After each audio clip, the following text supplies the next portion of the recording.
தேவனுடைய பரிசுத்த நாமத்திற்கு மகிமை உண்டாவதாக. இந்த காலை வேளையிலே உங்கள் அனைவரையும் ஆண்டவராக இயேசு கிறிஸ்துவின் இன்ப நாமத்தில் உங்களை அன்போடு வாழ்த்தி வரவேற்கிறேன். விண்துளிகள் வாயிலாக இந்த நாள் சந்திப்பதிலே மிகுந்த மகிழ்ச்சி அடைகிறேன். லூக்கா 17ஆம் அதிகாரம் 21ஆம் வாக்கியத்திலே வாசிக்கிறோம், இதோ தேவனுடைய ராஜ்யம் உங்களுக்குள் இருக்கிறது.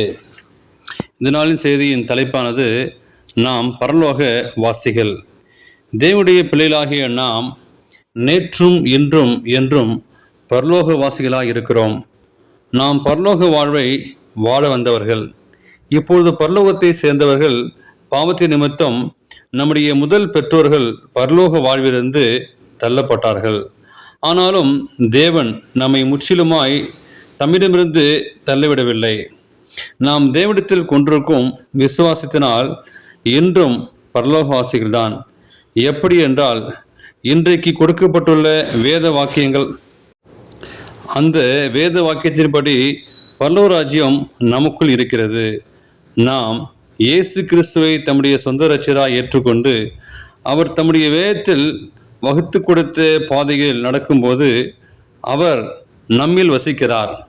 பவுல் அப்போஸ்தலன் கூறுவது போல, இனி வாழ்பவர் நான் அல்ல, கிறிஸ்துவே என்னில் வாழ்கிறார் என்ற அனுபவத்துக்குள் நாமும் பிரவேசிப்போம்.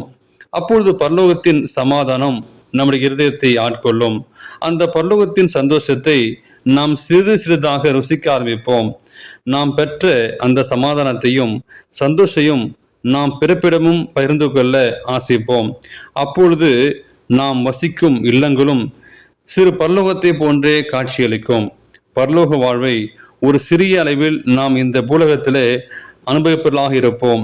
அப்படி அனுபவத்தால் தான் தேவன் வரும்போது முழு அளவில் தேவனுடைய ராஜ்யத்திற்கு ஏற்றவைகளாய் நாம் மாற முடியும். தேவனுடைய ராஜ்யமானது நமக்குள் இருக்கும்போது நாம் அதை ஏதோ எதிர்காலத்திற்குரிய ஒன்றாக கருத மாட்டோம். கிறிஸ்துவ சமயம் ஒரு தெய்வீக அனுபவம், ஒரு தெய்வீக உறவு. தேவனோடு உள்ள நம்முடைய அந்த தெய்வீக உறவானது இப்பொழுது நடைமுறையில் நான் அனுபவிக்க வேண்டிய ஒன்று. அது எதிர்காலத்துக்குரியதல்ல. இதோ தேவனுடைய ராஜ்யம் உங்களுக்குள் இருக்கிறதே என்று இயேசு சொன்னது உண்மைதானே? தேவன் தாமே உங்கள் ஒவ்வொருடைய இருதயத்திலையும் வாசம் பண்ணும்போது அந்த பரலோக சந்தோஷத்தையும் சமாதானத்தையும் என்றே அவருக்கு நமக்கு கொடுப்பாராக.